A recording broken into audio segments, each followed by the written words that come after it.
আসসালামু আলাইকুম। আপনাদের সাথে আছে আমি অ্যাডভোকেট মুস্তাফিজুর রহমান সজীব।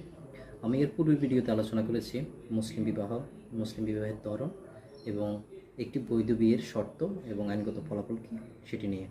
মুসলিম বিবাহ তিন ধরনের: বৈধ বিয়ে, অনিয়মিত বা ফাসিদ বিয়ে এবং বাতিল বিয়ে। আজকে ভিডিওতে আলোচনা করব অনিয়মিত বা ফাসিদ বিয়ে কী এবং অনিয়মিত বা ফাসিদ বিয়ের আইনগত ফলাফল কী। অনিয়মিত বা ফাসিদ বিয়ে অনিয়মিত বা ফাসিদ বিয়ে হচ্ছে এমন একটি বিয়ে যা পুরোপুরি বৈধ নয়, আবার পুরোপুরি অবৈধ নয়।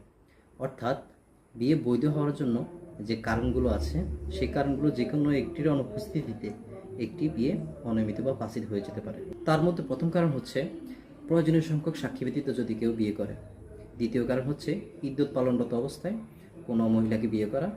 তৃতীয় কারণ হচ্ছে চারজন স্ত্রী বর্তমান থাকা অবস্থায় কেউ যদি পঞ্চম বিয়ে করে তাহলে পঞ্চম বিয়েটি অনিয়মিত বা ফাসিদ বিয়ে হবে। চতুর্থ কারণ হচ্ছে স্ত্রীর বোনকে বিয়ে করা। এবং পঞ্চম কারণ হচ্ছে আহলে কিতাবিয়া ব্যতীত অন্য কোনো ধর্মের মহিলাকে বিয়ে করা। তবে ফাসিদ বা অনিয়মিত বিয়েও একটি বৈধ বিয়ে হতে পারে যদি ফাসিদ বা অনিয়মিত বিয়ের যে ত্রুটিগুলো আছে এই ত্রুটিগুলো যদি দূর করা যায়। এখন আলোচনা করব ফাসিদ বা অনিয়মিত বিয়ের আইনগত ফলাফল কী।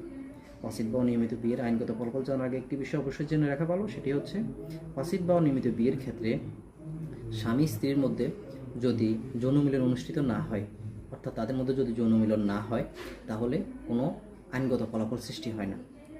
অর্থাৎ স্বামী স্ত্রীর মধ্যে যখন যৌন মিলন হবে তখনই আইনগত ফলাফল সৃষ্টি হবে। এক্ষেত্রে আইনগত ফলাফল হচ্ছে প্রথমত সন্তান বৈধ হবে, সন্তান পিতামাতার সম্পত্তির ওয়ারিশ হবে। দ্বিতীয়ত স্ত্রী স্বামীর কাছ থেকে দেনমোহর এবং ভরণ পোষণ পাওয়ার অধিকারী হবে এবং স্ত্রীকে ইদ্যত পালন করতে হবে। অর্থাৎ বিবাহ বিচ্ছেদের পর স্ত্রী যদি অন্যত্র বিয়ে করতে চায় বা পুনরায় তার পূর্ব স্বামীকে বিয়ে করতে চায় তাহলে তাকে ইদ্যত পালন করতে হবে। এবং তৃতীয়ত হচ্ছে স্বামী অথবা স্ত্রী কেউই পরস্পর সম্পত্তির উত্তরাধিকারী হবে না। অর্থাৎ স্বামী যদি মারা যায় তাহলে স্ত্রী স্বামীর সম্পত্তির ভাগ পাবে না, বা স্ত্রী যদি মারা যায় তাহলে স্বামী স্ত্রীর সম্পত্তির ভাগ পাবে না। এতক্ষণ সাথে থাকার জন্য অসংখ্য ধন্যবাদ।